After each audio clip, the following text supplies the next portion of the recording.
Have you ever wondered what it feels like to die before you're truly ready to go? Not in the cinematic way with violins and final words, but in the quiet space between heartbeats where everything you thought you knew unravels and something ancient begins to whisper back. That moment happened to me, and it didn't feel like death at all. It felt like remembering something I had always known, but somehow forgot. This is my story, a near-death experience that didn't end my life, but gave it back to me in a way I never expected. My name is Sara, and on the evening of December 14th, 1991, I died. At least my body did. I was driving to a Christmas party, one of those annual work events you half dread, half look forward to. The roads were wet, the air sharp, and the city buzzing with holiday lights. I remember sitting at a red light thinking about whether I'd stay long at the party or sneak out early. When the light turned green, I eased into the intersection, and then everything shifted. Out of nowhere, a car sped through the red light from the opposite side. I saw it too late. Headlights cut through the night like a blade. Time seemed to slow, not in panic, but in presence, like the universe was holding its breath with me. In that moment, I knew I wasn't going to make it through the impact. But here's the strange part. I didn't feel fear. I felt familiarity. Like my soul recognized this scene, like it had done this before. I didn't even scream. Instead, I heard myself think calmly and clearly, I know what this is. That's when I chose to leave my body. Yes, chose. It wasn't an accident, it wasn't forced. It was a decision I let go. I stepped outside of my physical form just as the cars collided. I watched the crash unfold from above, watched my own body jerk forward as metal met metal, glass exploded, and chaos erupted around me. But I felt nothing. No pain, no fear, just stillness, peace, a strange, beautiful detachment that made the horror of the scene below feel distant. I floated above the wreckage and saw it all, clearly the way the driver's side of my car caved in the faces of nearby pedestrians. The woman who dropped her purse and ran toward me. The man on the phone calling for help. I saw my body slumped forward, bleeding from the head-neck, twisted at an unnatural angle. But I wasn't in that body anymore. I was free of it, and in that freedom, I began to feel something vast, a presence, not a tunnel or a bright white light as you hear in other near-death experience stories. For me, it was a warmth, a knowing. It was as if something ancient and infinite had wrapped itself around me, not to pull me away, but to remind me I had never truly been alone. It didn't speak with words. It didn't need to. The message was clear. You are safe. You are loved. You are eternal, and I believed it. I could feel others around me, souls, guides, presences that had no shape but carried emotion, memory, and recognition. One of them felt like my grandfather Judge, who had died when I was just a baby. I never knew him in life, but somehow in that moment I knew him deeply. These weren't hallucinations, they weren't ghosts. They were familiar frequencies of love, of wisdom, of connection, and their presence was more real than anything I had ever felt on earth. The experience expanded beyond the crash. I wasn't hovering anymore. I was dissolving into light, into awareness, into something greater than myself. I could see my entire life all at once, not in flashes, but in layers. I saw moments I'd forgotten, moments I had misunderstood, and the impact they had on others. I saw how a harsh word I once spoke rippled for years in someone's heart, and how a simple act of kindness had healed a wound I never knew existed. Time didn't move forward or backward in this place, it just was. Every thought, every emotion, every interaction had weight and meaning, and yet there was no judgment, only understanding. Everything made sense, not just my life, but life itself. I understood things I never had words for before. Why suffering exists, why we forget who we are, why we come to this world in fragile bodies and difficult stories. And I understood that none of it is a punishment. It's a path, a process. That's when I realized I wasn't supposed to stay. There was no command, no booming voice telling me to return, just a knowing, a pull. A whisper from within, you still have work to do. It wasn't a burden, it was an invitation, a reminder that this glimpse behind the veil wasn't for me alone. I was being given a gift, and with it came a responsibility. I began to fall, or rather descend, slowly, gently, like drifting back down into a dream. I felt the warmth receding, but the love stayed with me. I felt myself condensing again, compressing back into form, back into skin, bones, pain. The moment I returned to my body was quiet. No dramatic gasp, no jolt, just the awareness of weight, of pressure, of gravity. I opened my eyes and saw lights, ambulance lights, street lights, the blurry outlines of concerned faces. My body hurt in ways I can't describe. But my soul was clear. Awake, forever changed. I had crossed a line most people never do, and I came back with the memory intact. That night didn't take my life, it gave it meaning. My near-death experience wasn't about escaping death. It was about remembering life what it really is beyond the roles we play and the fears we carry. It showed me that we are not these bodies, these thoughts, these traumas. We are something so much more. We are eternal. And the love we come from, the love we return to, is always waiting even in the darkest hour. Long before the car crash that changed my life, the signs had already begun to appear. If I'm being honest, my near-death experience wasn't the beginning of my journey. It was the confirmation of something I had known all along, but had spent years doubting, suppressing, and trying to hide. The truth is, I didn't need to die to see the unseen. I had been seeing it all my life. I remember being just 4 or 5 years old, sitting alone in the living room of our house while my parents cooked dinner. The sun had just dipped below the horizon, and the room was filled with that in-between light, soft, golden, and quiet. That's when I first heard him. A man's voice, clear, warm, and familiar. He said my name just once. Sara. I turned my head instinctively, but there was no one there, at least not in the way most people expect. I wasn't scared. I felt calm, even comforted. I knew who it was. I didn't question how I knew. I just did. It's Judge, I whispered to myself, my grandfather. He had died when I was barely a year old, and yet there he was, as if he had never left. I could see him in my mind with perfect clarity. His posture, his gentle smile, the way he folded his hands when he spoke. I didn't remember him from photos. I remembered him from somewhere else. At first, my parents dismissed it. She must have heard stories. They said kids make things up. But it wasn't just stories. I started talking about things no one had ever told me. What he used to say to my mother when she was young. The way he smoked a pipe after dinner. The joke he used to tell at the dinner table that made everyone roll their eyes. Details, real ones, too many to be coincidence. That's when the dreams started. I'd wake up crying, not from nightmares, but from overwhelming emotion. I'd dream about people I'd never met, places I'd never been. Sometimes I'd see faces so vivid I could draw them in the morning. My mom started saving the drawings. She didn't know what else to do. As I got older, the vision spilled into waking life. I'd be at school, sitting in class, when I'd feel someone standing behind me. But when I turned, no one was there. I began sensing when people were about to get sick, or when someone was keeping a secret. I knew when my uncle was going to pass away 3 days before it happened. I told my dad. He didn't say anything at the time, but after the funeral, he looked at me differently. Quieter, not afraid, but deeply unsure of what I was becoming. The worst part was the loneliness. There was no one to talk to about it. You can't exactly walk into homeroom and say, "Hey, I see dead people," without becoming the class freak. So I buried it. I pretended to be normal. I stopped telling people what I saw. I started lying about the dreams. I even convinced myself for a while that it was just imagination. Maybe I was just sensitive. Maybe I watched too many movies, but the more I tried to bury it, the more persistent it became. By the time I turned 15, I had developed a kind of private ritual. Every night after everyone had gone to bed, I would sit on the floor of my room, cross-legged, and try to shut everything out. Sometimes it worked. Most nights it didn't. One evening, I closed my eyes and felt the familiar rush of lightness, like my body was falling asleep, but my mind was waking up. And then I wasn't in my room anymore. I was standing in a meadow. The air smelled like lavender and earth. The sky was too big, too luminous to be real. But it was. A woman approached me. I didn't recognize her, but I knew her name, Margaret. She didn't speak out loud, but I heard her thoughts. She told me about her daughter, her regrets, the way she used to braid her child's hair and sing to her in the kitchen. I didn't know how I knew these things, I just did. When I opened my eyes again, I was back in my room, heart pounding, breath shallow. It felt more real than anything I'd lived that week. The next day, I mentioned the name Margaret to my mother. She froze. Her great-aunt had died decades ago. Her name was Margaret. She had a daughter who died young. She used to braid her hair every morning before school. My mom had never spoken about her, not once, and yet I had seen her like we had always known each other. That was the first time I realized what this really was. Not a curse, not a dream, a calling, a bridge.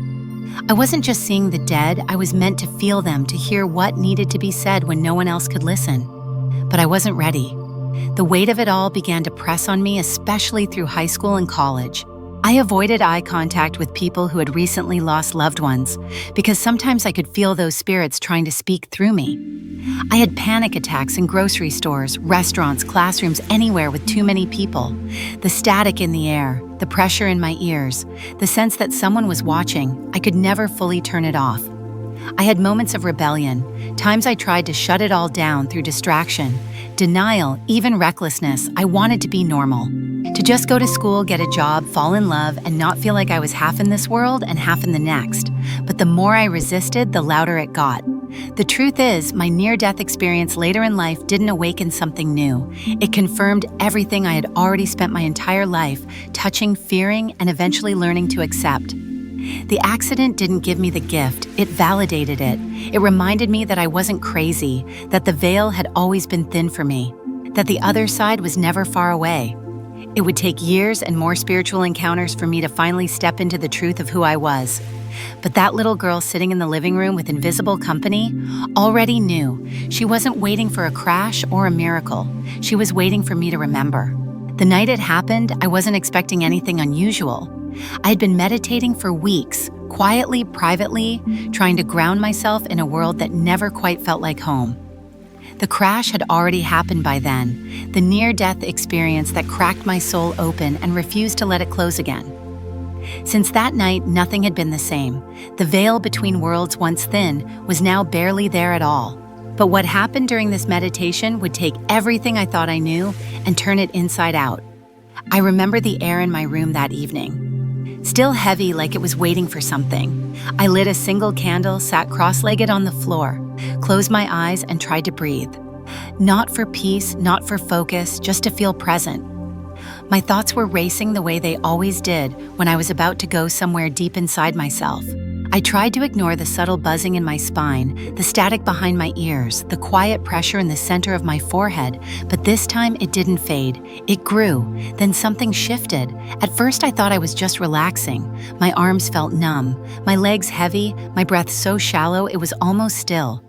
But then the heaviness turned to lightness and the sensation reversed. I didn't feel weighted anymore. I felt lifted, pulled.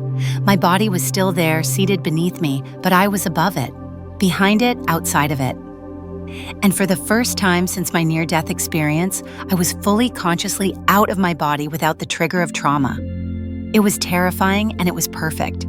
The room looked the same, but different. More alive. The air shimmered, the walls breathed, the candle flickered not just with fire, but with light that pulsed like a heartbeat. And I could see myself, my physical self, still sitting quietly on the floor, eyes closed, unaware that my consciousness had peeled away. It was like staring at a costume I'd worn for years, suddenly realizing how ill-fitting it had become. My body was no longer my prison, but neither was it irrelevant. It was the shell I had agreed to inhabit. And now I was stepping outside to understand why I drifted upward through the ceiling effortlessly. I didn't think about movement, I just willed it and it happened. Outside the world was quiet, wrapped in night, but I could see in a way I never had before.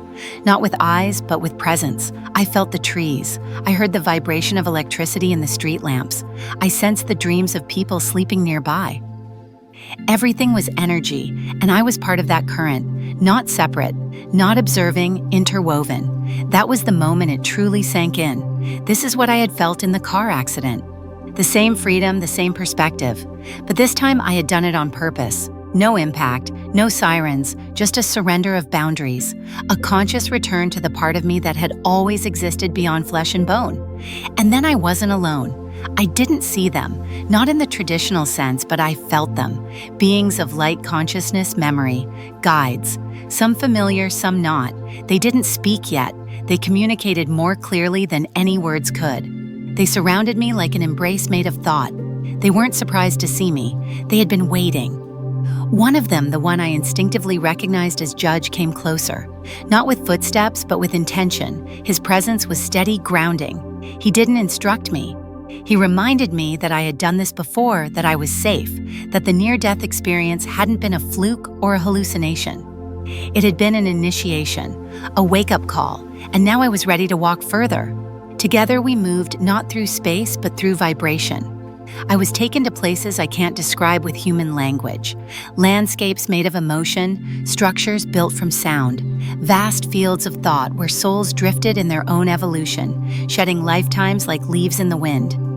There was no fear, no hierarchy, just movement, learning, becoming. I understood things I never studied, concepts unfolded in my mind like ancient memories resurfacing. The soul is not bound by time. Every life we've lived is happening simultaneously. Every choice we make echoes in both directions, past and future. We are not singular beings. We are constellations of selves collapsing into each breath we take on Earth. And even that breath is sacred. Judge showed me one more thing before I returned. A thread, a glowing strand connecting me to others. Family, friends, strangers, even people I hadn't yet met. It wasn't metaphor. It was real. The decisions I made, the energy I carried, even the thoughts I entertained, they impacted the web. We're not just here for our own growth. We're here because of each other. For each other. And then gently I began to descend. The return was slower, heavier, like slipping back into a body that had forgotten how to hold such vastness. I felt each layer reconnect, the awareness of air, of skin, of heartbeat. My limbs tingled, my eyes opened. I was back in my room, the candle was still burning. The silence was deep and I wept, not from sadness, from awe. This was not a dream. It was a continuation of my near-death experience, an extension of the veil being lifted. But now on my own terms, I hadn't needed to crash or bleed or flatline. I had simply needed to trust. To surrender to the truth that my soul already knew how to travel. I just had to stop denying it. After that night, everything accelerated. The visions became clearer. The energy around people became readable, like colors and textures woven into their skin. I knew when someone was close to death. I knew when someone was lying. But more importantly, I knew how to hold space without fear. I no longer questioned the whispering voices or the sudden coldness that entered a room. When a spirit brushed past, I greeted them, I listened, I learned. I stopped resisting the gift. I stopped calling it a burden. And in doing so, I began to heal. Some might say I was just dissociating. Others might call it imagination, but I know the truth of it. My near-death experience had simply unlocked the door. This out-of-body journey proved I could walk through it at will, and that changed everything. Because once you've touched the soul of yourself, once you've seen how limitless and eternal you truly are, you can never go back to pretending you are small. And I never did. I didn't expect to see him. I wasn't even thinking about him. And yet in the most lucid moment of my journey outside the physical, my grandfather was waiting for me as if he had never left. After the first out-of-body experience, something inside me shifted permanently. The separation between the seen and unseen no longer felt like a divide, but more like a curtain. I could slip through when I became still enough. This time, I didn't need meditation or trauma to take me there. It happened one evening as I sat in my backyard under a sky full of stars, quietly thinking about nothing and everything. All at once, I felt the familiar pull, subtle but undeniable, like a tide rising beneath my skin. My body stayed seated, but my soul slipped away with such ease, it was as if it had just been waiting for permission. I found myself in a realm I can only describe as alive with presence. It wasn't a place made of buildings or nature, but of light and intention. The colors pulsed with emotion. The air was thick with memory. There were no directions, no gravity yet. I felt perfectly grounded in something far more real than the earth beneath my feet. It was warm, gentle, eternal. I knew instantly that this was not a dream. This was the space between the threshold, and then I saw him. He wasn't ghostly or vague. He was full, radiant whole, standing before me, like he had simply stepped out of time and into now my grandfather Judge. He looked younger than the photos I'd seen growing up, but I recognized him by the way he stood, by the kindness in his eyes. He didn't speak, but I heard him clearly. "You're doing well," he said, and just those 3 words made my entire being soften. I didn't realize how long I had carried the weight of wondering whether I was doing any of this right, this path, this gift, this strangeness that had always followed me. And now with one gentle greeting, that weight dissolved. He gestured for me to walk with him, and though there were no roads or paths, I moved beside him with ease. Everything around us shimmered with a strange familiarity. It felt like walking through the memory of a dream I had once lived. As we traveled, I began to see flashes of my life, not like a movie reel, but more like memories embedded into the atmosphere. My first steps, my first heartbreak, the moment I stopped telling people about the voices, the moment I decided to tell the truth again. He let me witness them without judgment, without commentary. Just the truth of my life shone back to me like a mirror that loved me. Then came something I didn't expect, the vision of my own death.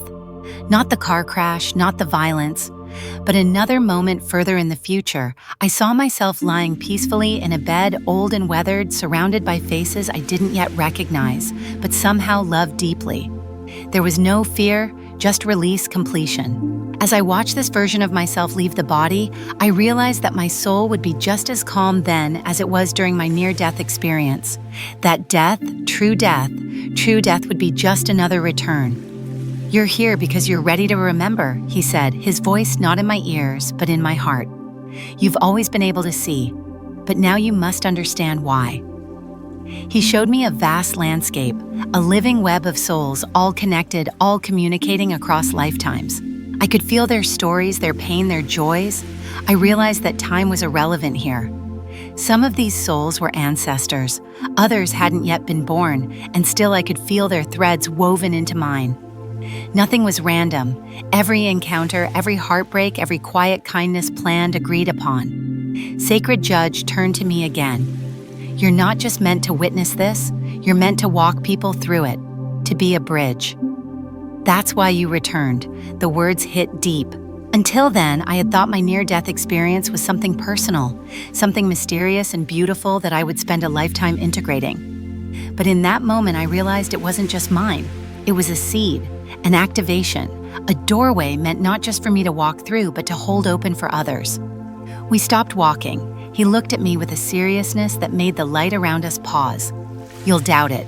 You'll feel alone again. But don't forget this moment. Don't forget that we're with you." Always, there was so much more I wanted to ask about life, death, the things we carry, the people we lose, but I didn't need to. The answers were already within me, gently waking up after years of sleep. I knew that what I had seen couldn't be proved, and yet it was more real than anything I'd touched with my hands. Then I felt the pull, the invitation to return. This time I didn't resist, I didn't beg to stay. I simply bowed my head to the realm I was leaving, whispered a quiet thank you, and let go. As I drifted back into my body, the sensations returned slowly, the heaviness of breath, the weight of gravity, the subtle resistance of skin against air. I opened my eyes and the stars were still above me. The wind was cool, the earth hadn't changed. But I sat in silence for a long time that night, hand over my heart, tears running down my cheeks, not from sadness, but from reverence. I had seen what waits beyond, I had spoken with the one who had walked before me, and I had remembered who I truly was. Since then, I've never doubted that our souls continue. My near-death experience may have introduced me to the veil, but this encounter tore it down. The soul is eternal.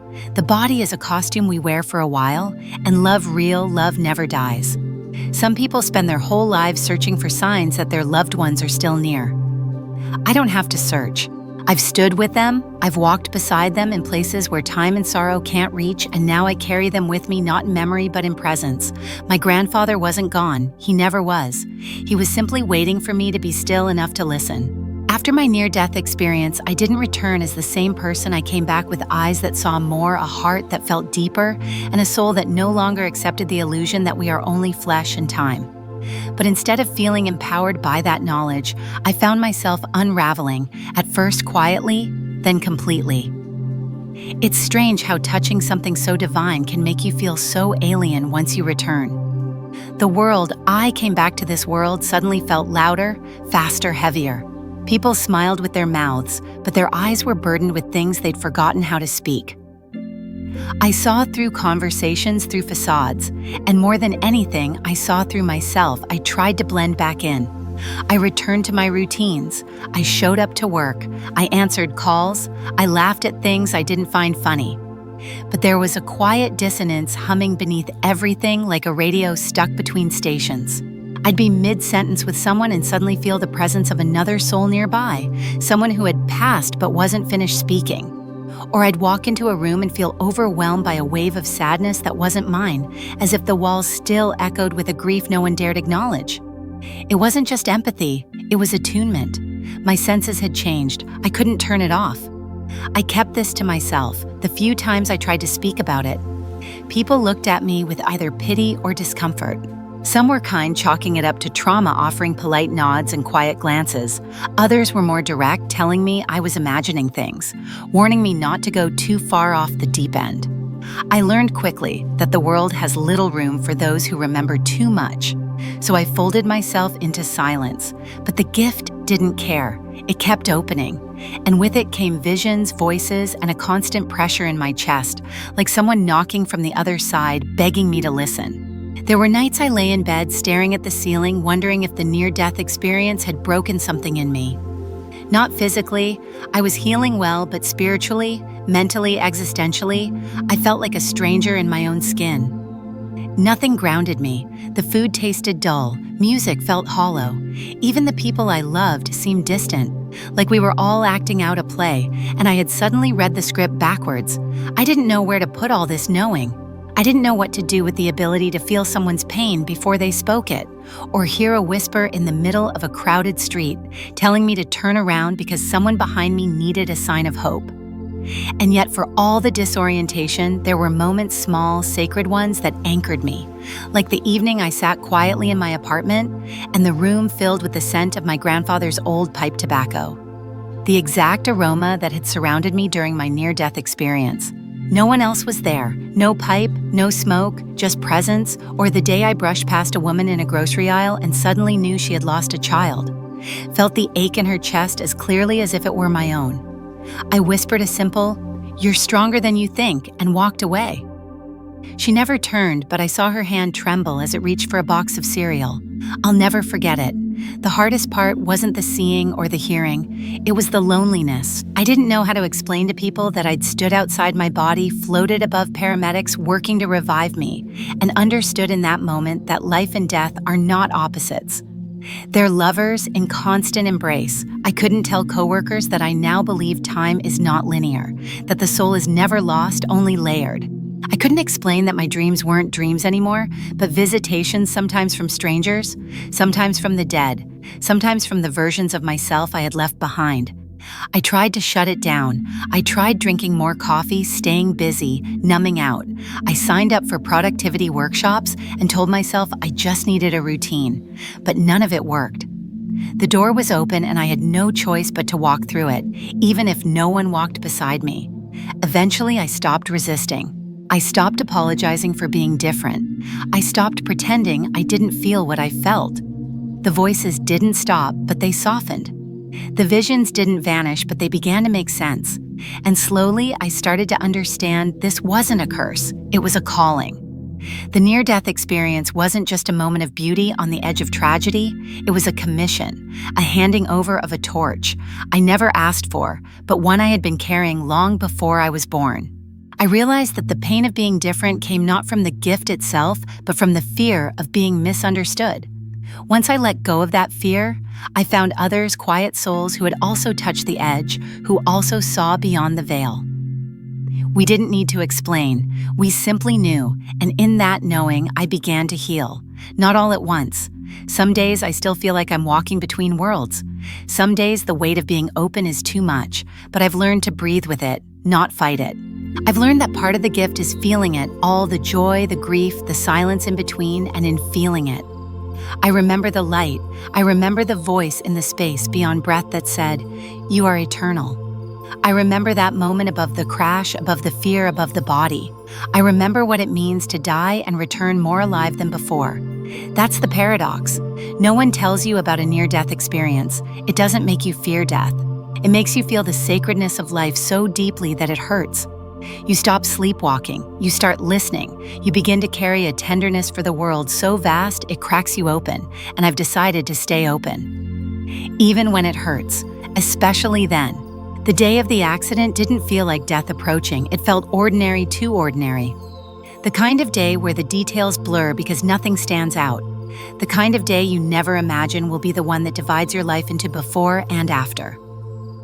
I got dressed in a green blouse I liked but rarely wore, applied a bit of lipstick I'd forgotten I owned, and left the house without any sense of finality. It was December 14th, 1991. I was on my way to a company Christmas party, thinking about traffic, the food, and whether I'd stay long enough to be polite or slip out early to get home to my quiet. I remember the red light. I remember the way the steering wheel felt beneath my hands. I remember tapping the radio dial and catching a fragment of some carol before it faded into static. I remember the light turning green. I pressed my foot gently on the gas, the tires rolled forward, and then in a second too fast to warn and too slow to forget. I saw the headlights barreling toward me, fast, too fast from the left. There was no screeching of brakes, no time for evasive moves, just impact, just light, just silence, and then I left, not figuratively, not metaphorically. Literally, I left my body the instant before the metal met metal. I made the decision not out of fear, but out of knowing. I'd felt the moment before in dreams and flashes, in subtle echoes from the future. I had known this was coming, not how or when, but that it would come. And when it did, I let go. I didn't fight to stay inside the body that was about to break. I surrendered to what waited just beyond. I rose above it. Effortlessly, I felt no pain, no panic, only distance, stillness, peace. Below me, the crash unfolded in violent choreography, my car crumpling on the driver's side, the windshield spiderwebbing into dust, my body collapsing over the wheel, hair spilling like a halo across shattered glass. There was sound, but it didn't reach me. There was movement, but it felt slow, muted. I hovered above it all like a cloud that had stopped pretending it needed to be rain. Time stretched in a way I can't explain, not frozen, but pliable, expansive. I saw details I shouldn't have been able to see: the brand of shoes the man on the sidewalk was wearing, the necklace around the neck of the woman who would dial 911, the license plate of the other car crooked and flickering beneath a broken taillight. But more than that, I saw energy. I saw panic and concern pulsing from strangers like waves of light. I saw my own energy, dim, golden, still tethered but drifting. This is where the near-death experience truly began. The accident was only the doorway. What came next was the passage. I felt a pull, not downward, not upward, inward, as if something ancient within me was calling me home. And I followed. I let myself be drawn into a place not bound by gravity or shape, a place of light but not blinding and not empty. This light had warmth, weight, intelligence. It knew me, not just as Sara, but as soul. I didn't hear words, but I understood everything being said. It spoke in memory, in vibration, in truth. You are safe, it told me, not with language, but with presence. You are eternal. There was no fear, no sadness, no longing, only recognition. I knew this place. I had been here before, maybe before I was born, maybe in dreams, maybe in moments of stillness I'd once ignored. It wasn't new, it was remembered. And then from within that light, I saw others, not faces, not forms, but souls. Some familiar, some ancient, some who had walked beside me in ways I had forgotten. My grandfather was among them, not standing as he had before in our last encounter, but merged into the current of consciousness that enveloped me. I felt his love as part of a larger river, not separate, not individual. All of them were there, not as ghosts, but as threads in the same tapestry. I was shown my life, not like a movie reel or a slideshow, but as layers of choice and consequence. I felt how one word of kindness rippled through years and how one act of neglect seeded sadness in someone I hadn't seen since high school. I felt it all, not as guilt or pride, but as clarity.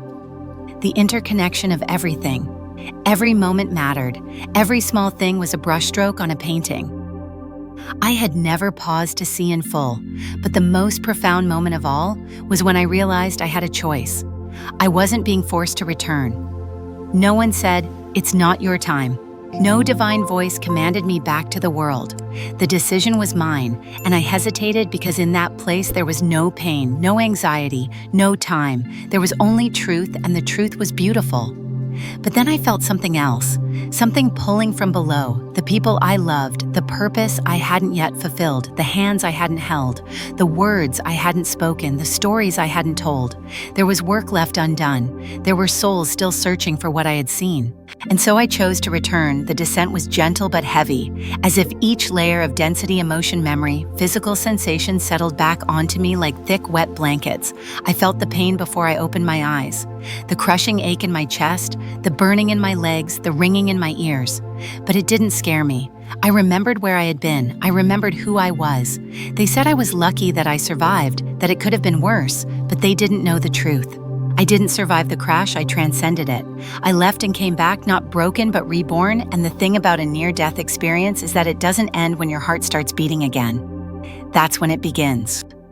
As I returned from that place beyond death, drifting slowly back into my body, there was a sound that met me halfway.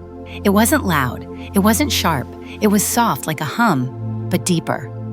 A low drone, resonating not in my ears, but somewhere inside my chest, vibrating through my bones like an ancient memory. It was constant, steady, as if it had always been there, quietly waiting for me to notice, and somehow I knew this sound was the thread tethering me to the world of form. I didn't hear it during the accident itself. That moment had been quiet, eerily, beautifully quiet. But now as I lay in my broken body floating between two realities, the hum was undeniable. It was not mechanical, not a hospital machine, not the echo of sirens. It was deeper, primordial.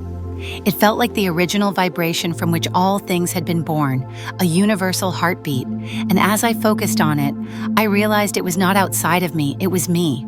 Or at least it was the part of me that never left, even when my consciousness drifted far beyond this world. During my near-death experience, the more I attuned to it, the more it felt like a song with no melody, a presence with no form. It wasn't a message, but a memory, something I knew before I was born and had forgotten in the chaos of life. Now it returned to guide me back. The low drone wasn't pulling me, it wasn't pushing, it was holding. Cradling me in vibration, anchoring my soul as it re-entered the body that had become both familiar and foreign. Lying there, I became aware of my body in layers. First the weight, my limbs heavy like stone. Then sensation, pain blooming like fire in my ribs, my legs, my throat. But beneath it all, the sound continued, a low, sacred tone vibrating at the exact frequency of my return. And even as I gritted my teeth against the agony, I knew the hum wasn't just grounding me, it was teaching me. The sound was alive, not sentient like a person, but intelligent like the earth. It wasn't speaking in words, but in rhythm and resonance. It reminded me that this body, this world, this moment, they were part of a grander symphony, that nothing was disconnected, that what I had just experienced in the space beyond the love, the clarity, the vastness, it was still here, humming beneath the noise of everyday life. Always I'd never noticed it before. But that's the thing about nearly dying. It strips away the filters. It peels back the blinders we wear to survive this fast, fragmented world. After a near-death experience, you don't come back the same. You come back hearing things others don't, seeing between the cracks, feeling the invisible scaffolding that holds everything together. That low drone, what others might mistake for silence, it's the foundation, the sacred hum of being. As paramedics worked around me, as people spoke in hurried tones and machines beeped their data into the room, the drone never faded. It wasn't competing with the chaos. It was beneath it, like the ocean beneath waves. I focused on it even as I drifted in and out of consciousness. Every time I felt fear rising, every time the pain threatened to pull me under, I returned to that sound. It reminded me that I had a choice. I could collapse into suffering, or I could ride the vibration back into meaning. Days passed. I don't remember all of them, but the hum remained. Sometimes louder, sometimes barely there, and in quiet moments when no one else was around, I listened to it like a sacred chant. I began to feel that it wasn't just my sound. It was part of a much larger frequency, the same vibration I had felt in the presence of my grandfather, the same one that moved through the space of light and memory when I left my body. It wasn't just my tether. It was a collective thread linking souls, realities, dimensions, a kind of spiritual Wi-Fi vibrating in and out of density, reminding us we are never truly disconnected. Once I was strong enough to sit upright, I started humming softly to myself, trying to match the tone I had heard. I didn't know why. It wasn't logical, but it felt sacred. And when I found it, when my own voice matched the drone in my heart, it was like a tuning fork. My cells remembered, my mind calmed, my nervous system softened. I didn't need anyone to explain it. I just knew this sound was older than language, older than flesh. It was the sound of return. I began to wonder if this is what some call the Om in ancient traditions, the sound of creation of divine breath. Maybe that's why so many cultures chant. Maybe they're trying to remember, to rejoin the current, to ground their soul through vibration. And here I was lying in a hospital bed, humming back into wholeness, guided by a sound I had never been taught but had always known. Eventually, I stopped hearing the hum as often. It faded not because it left, but because I began re-entering the noise of life, the appointments, the conversations, the questions. People asked me what it was like to die. They wanted light tunnels, angel wings, a checklist of the afterlife. And sometimes I shared bits of it, but no one ever asked me about the sound, about the hum that brought me back. That part felt too sacred, too fragile to put into words, but it never truly left.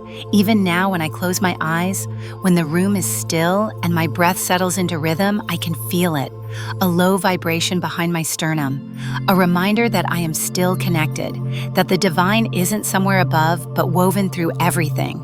That death didn't take me away, it brought me closer to what I had forgotten. And when the world becomes too loud, when the news breaks my heart, or life feels like it's spinning off axis, I return to that inner sound. My near-death experience didn't just change my beliefs, it changed my frequency.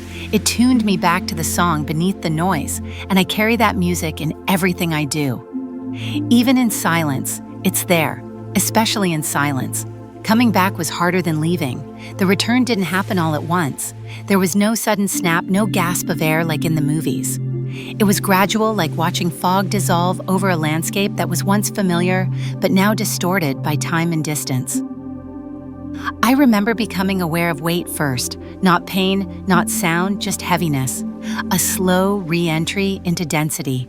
My body felt like it had been filled with wet sand, each limb a burden to carry. My eyelids refused to lift, and for a while I didn't even try. I wasn't in a hurry to come back. There's something no one tells you about a near-death experience. Returning feels like falling into a smaller version of yourself, like squeezing the ocean into a glass. After everything I had seen, everything I had touched in that other realm, the timelessness, the peace, the vast, interconnected love, this world felt narrow, sharp-edged, almost artificial. The body I was returning to was broken, bloodied, but that wasn't what hurt the most. What hurt was the remembering and the letting go. As sensation returned, so did sound, the beeping of machines, murmured voices, the rustle of movement around me. I recognized the rhythm of the hospital long before I opened my eyes, and beneath it all, like a fading heartbeat, was the low hum I had clung to during my journey back. It was quieter now, but still present, anchoring me to the body I had agreed to re-inhabit. The pain was inevitable. It came not as a single shock, but as an orchestra of signals, sharp, dull, burning, aching, all playing over each other in a dissonant score. My ribs felt cracked inward, my legs throbbed, my throat was dry and raw. Breathing felt like a decision rather than a reflex. I wasn't sure if I was supposed to feel grateful or punished. I had made the choice to return, but now I wasn't certain I could carry the weight of that decision. The near-death experience had revealed a kind of beauty that made this reality seem brittle. In the other realm, everything had made sense. Here, even blinking felt like resistance. I tried to speak, but my voice was lost somewhere inside my chest. The room moved around me, nurses adjusting things, checking vitals, but I remained still, hovering just beneath the surface of awareness. Not fully here, not fully there. Eventually, I opened my eyes. The fluorescent lights greeted me like interrogation. My vision blurred, then settled. A nurse noticed and called someone. I don't remember her face, only her energy, kind, steady. But to me, she felt like a stranger in a dream. I hadn't finished having. Doctors came. Questions came, family came. I nodded when I was supposed to. I answered when I could. But inside, I wasn't present. I was still elsewhere, still floating somewhere in the silence between the soul and the skin. They spoke to me as if I had survived, but I hadn't just survived, I had left, I had died, and that truth hung in the space between us, like a secret only I could hear. The days that followed were slow. My body was stitched and splinted, my lungs learned how to breathe again.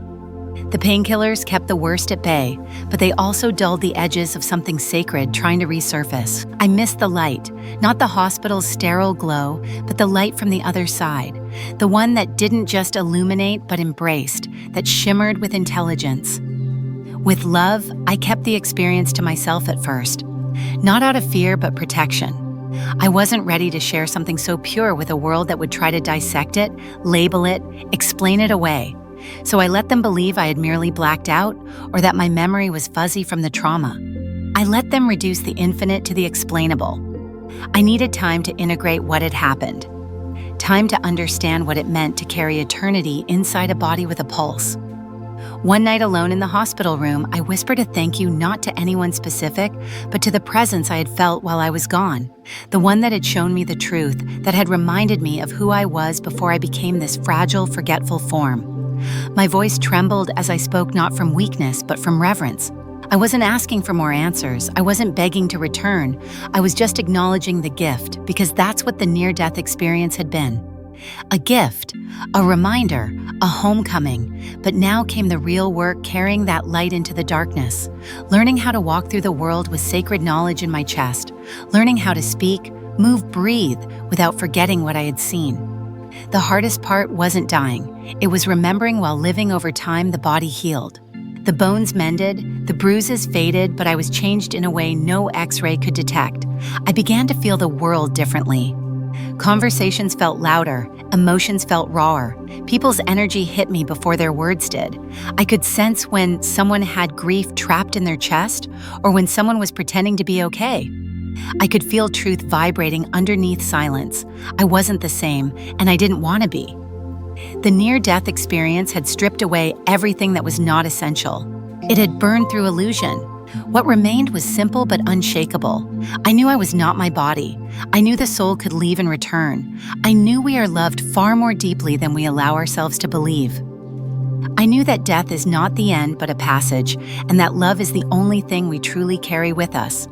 I had been given a glimpse, and now I had to live in a way that honored it. Coming back wasn't easy, but it was sacred, because every breath after death is a second chance. The hardest part of coming back wasn't the pain.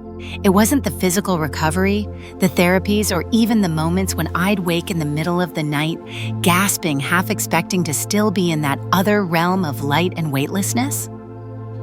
No. The hardest part was pretending I didn't know what I now knew, that death wasn't final, that souls don't vanish, that we're not just bodies playing out a sequence of tasks until we expire. I had seen it, I had felt it. The truth of existence had poured into me like fire and flooded every dark room inside me, and now I was supposed to go back to small talk and bank statements. I tried. For a while, I really did. I went back to work. I smiled when people told me they were glad I survived. I nodded politely when they said, "You're so lucky." But luck had nothing to do with it. What happened to me wasn't a narrow escape. It was a sacred encounter. A near-death experience that pulled me from illusion and handed me truth raw and burning. And now everything ordinary felt coated in dust. My conversations felt hollow. My routines felt foreign. I had changed, and I couldn't reverse it. But I also couldn't ignore the stirring inside me. Something was calling, not with words, but with a magnetic pull, a quiet, persistent nudge that whispered, "Share it."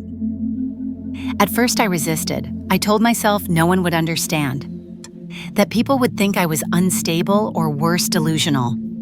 After all, how do you tell someone that you met your grandfather in a realm of light, that you felt yourself merge with the fabric of existence, that you floated above your broken body and chose to return out of love? But the call didn't stop. In fact, it grew stronger with each passing day. I began seeing signs.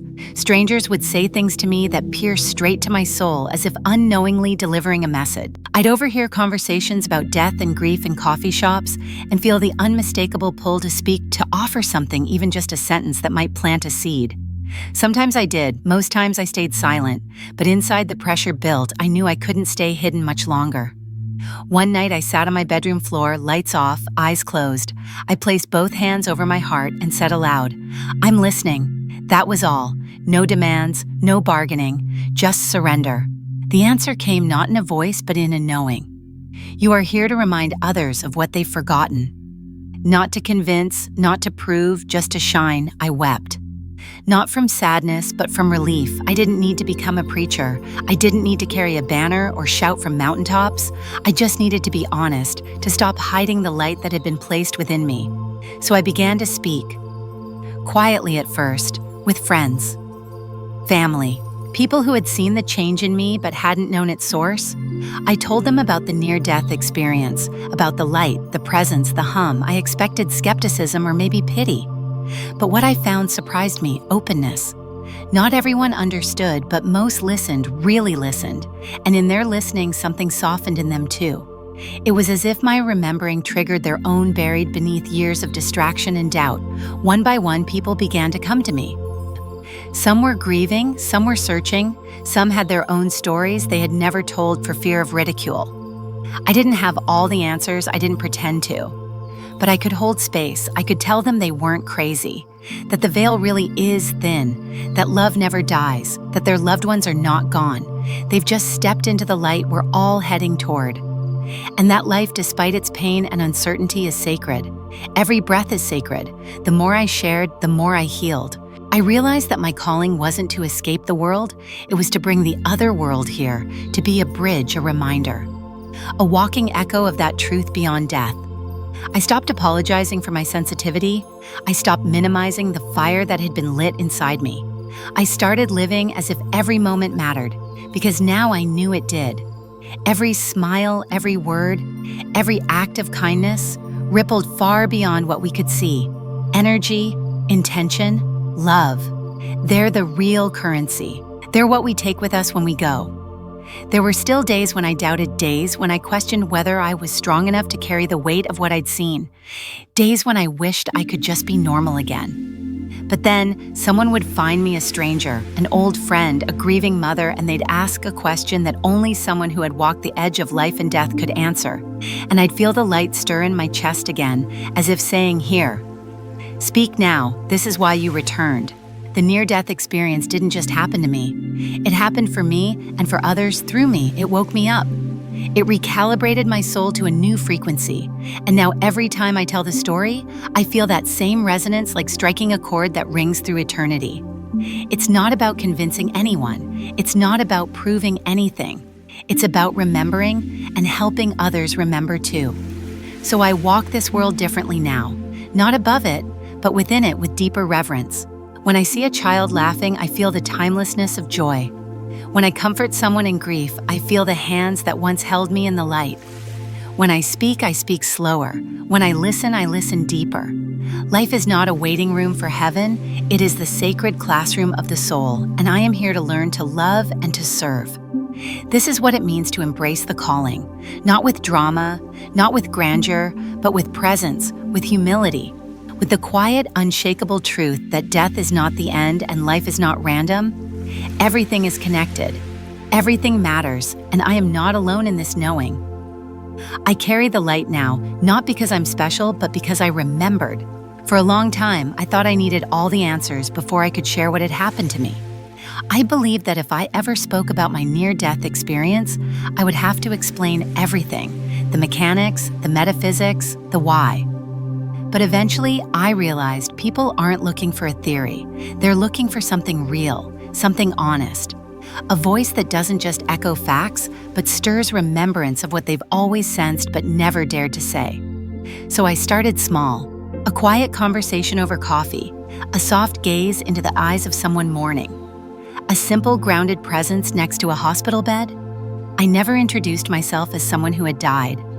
I simply listened, and when the moment felt right, when the silence felt like an invitation rather than a wall, I began to share. I told them I had left my body in a car crash, that I had hovered above my broken form and drifted into a space that wasn't dark, wasn't empty, but alive with light and memory and love. I told them I didn't see a gate or a throne, but I felt something far more intimate, a presence that knew me beyond names. And I said what surprised them most, that I wasn't afraid. That death as I experienced it wasn't an end. It was a return. Reactions varied. Some stared in silence, their eyes brimming with something deeper than belief, recognition. Others smiled politely and changed the subject. But sometimes someone would lean forward and whisper, "I think I felt that too." but I've never told anyone. And that's when I knew I wasn't alone, that my story wasn't just mine. It was a thread in a tapestry too big for any one person to carry. There were others, so many others, who had seen through the veil even just for a moment and then tucked it away out of fear or shame or confusion. I began accepting invitations to speak at support groups, small circles of people grieving, dying, searching. I never came with notes or titles. I came as someone who had seen what waits beyond and had returned not to teach, but to remember aloud so others might remember too. I spoke to the dying, not to convince them, but to be a mirror of peace. I sat with them as they trembled in uncertainty as they asked what would happen next. I didn't answer with doctrine. I simply told them what I'd seen. That beyond the last breath, there is warmth, there is clarity, there is love that doesn't demand to be earned, and that none of us go alone. One woman, Margaret, was terrified to die. Her husband had passed 2 years earlier, and she still wept for him every night. I held her hand, looked into her tired eyes, and said, "He's not gone. He's waiting for you in a place where time doesn't hold grief, and when you're ready, he'll be there." She closed her eyes, and for the first time since I'd met her, she smiled. I didn't bring healing, I brought witness. I stood in the doorway between here and there and simply held it open just enough for others to feel the breeze. More and more people began reaching out, not because I was special, but because I was willing to speak aloud what they felt in the silence. Parents who had lost children, nurses who had seen too much, people who had almost died but never dared admit what they saw, while unconscious. I listened. I never tried to explain it away. And in the safety of that space, something ancient in them began to stir. Sometimes people asked if I believed in God. I told them I didn't have to believe, I had remembered. And what I remembered was not a man in the sky or a cosmic judge, but a field of love, so absolute, so forgiving, so infinite, that it made all our earthly posturing seem ridiculous. What waited on the other side of death wasn't punishment or reward, it was truth. It was the part of us we spend our entire lives trying to get back to. The near-death experience didn't give me authority. It gave me humility. I stopped speaking in absolutes. I started listening with my whole being. Every story, every question, every tear was a thread of connection. I wasn't above anyone. I was simply further along the spiral of remembering. And I began to see my real work wasn't to explain the afterlife, but to make this life more livable by remembering what lies beyond it. I visited hospices, I sat with families, I whispered to strangers. Sometimes I didn't even speak, I just showed up fully honestly with the quiet fire of what I'd seen still burning in my chest.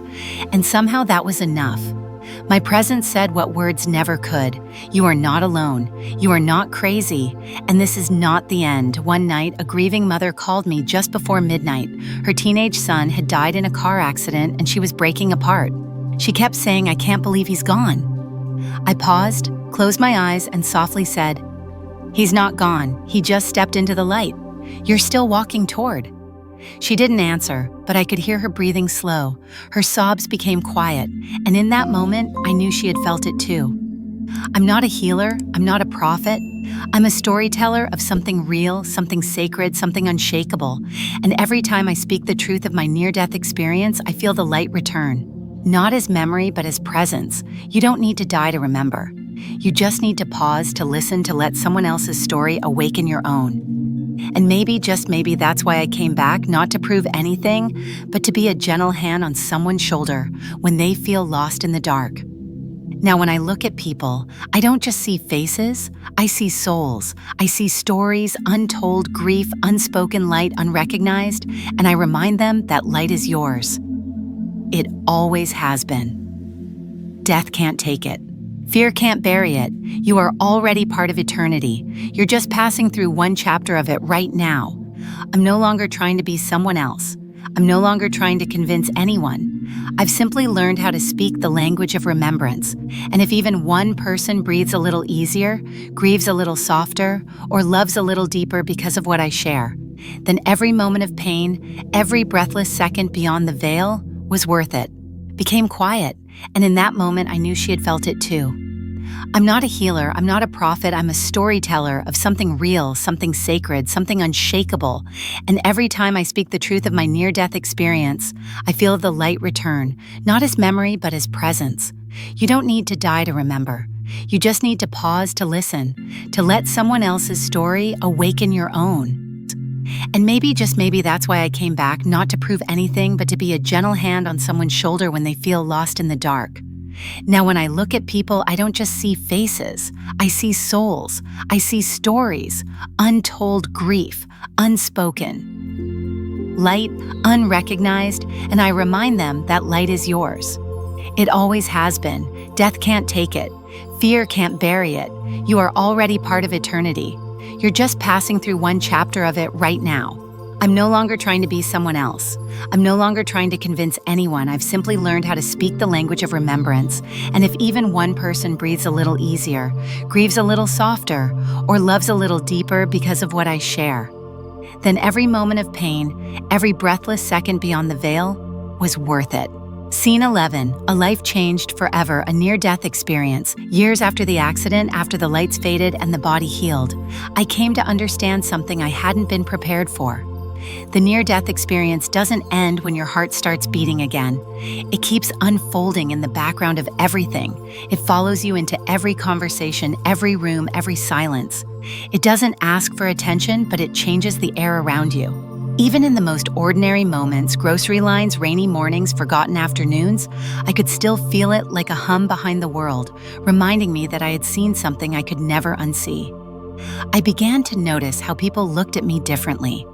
Sometimes it was subtle, like they were seeing something in me they couldn't name. Sometimes they told me outright, "There's something about you," they'd say. "It's like you've been somewhere else." And they were right, I had. But explaining that I once left my body during a violent crash and found myself wrapped in light and truth and eternity isn't something you just say to a stranger in a waiting room.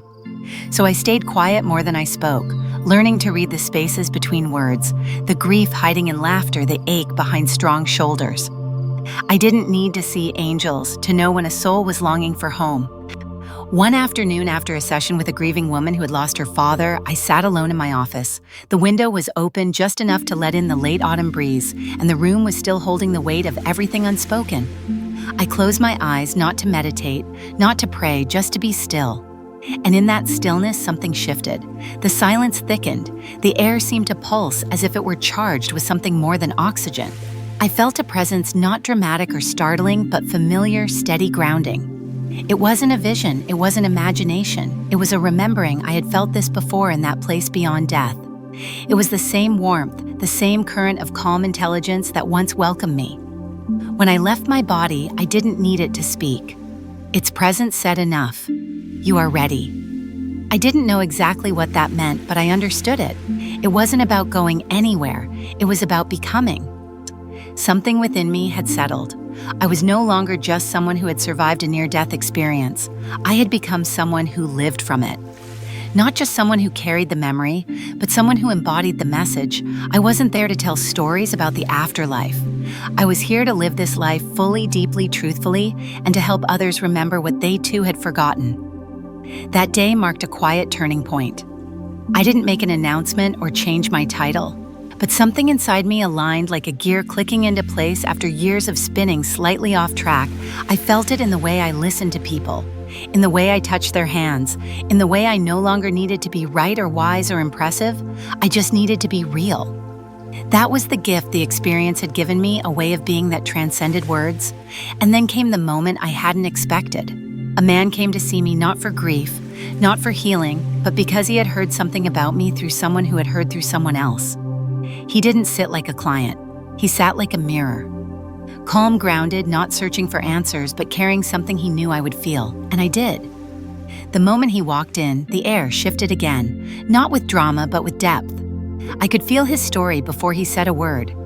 He had also left his body once, years ago during surgery.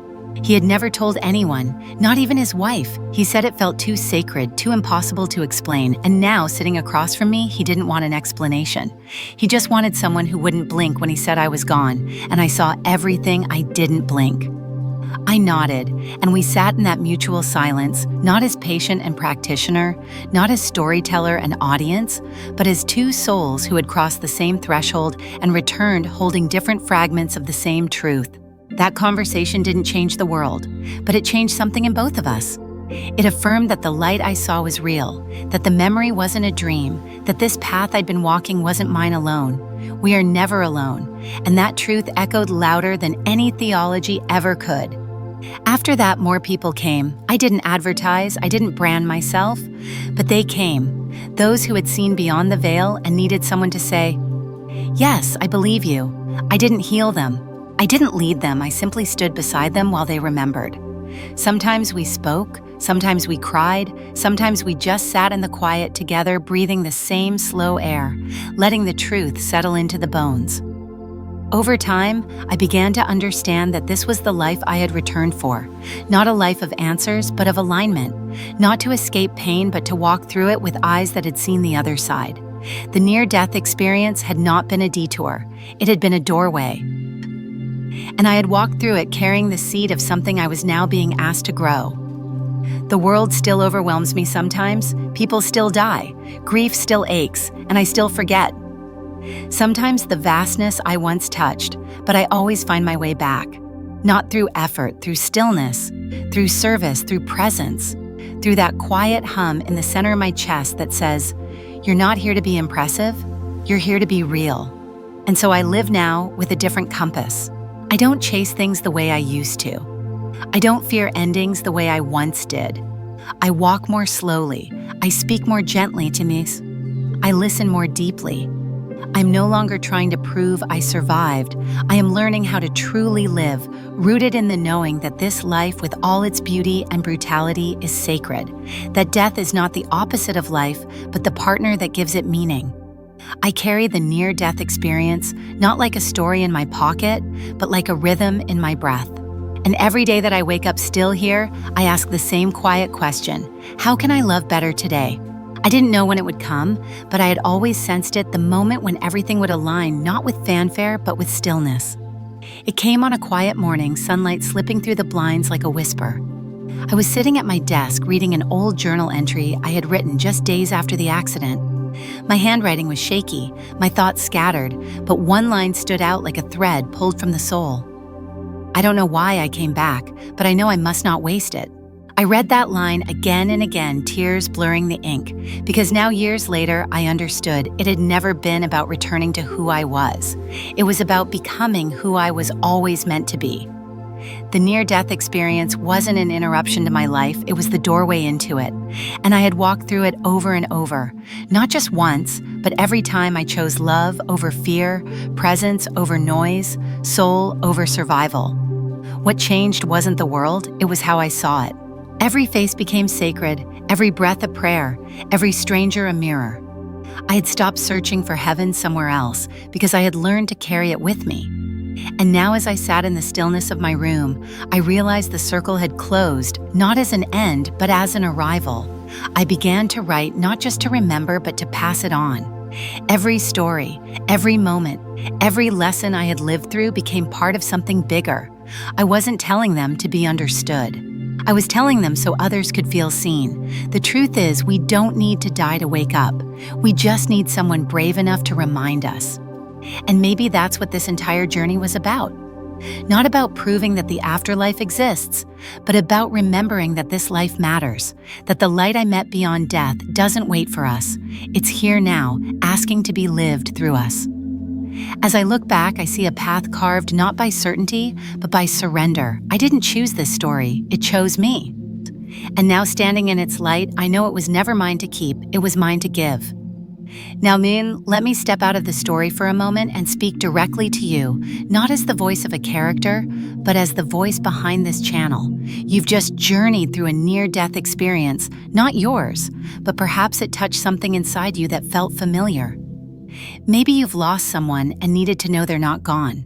Maybe you've faced your own edge and never told anyone what you saw. Maybe you're simply searching for meaning in a world that often feels cold and chaotic.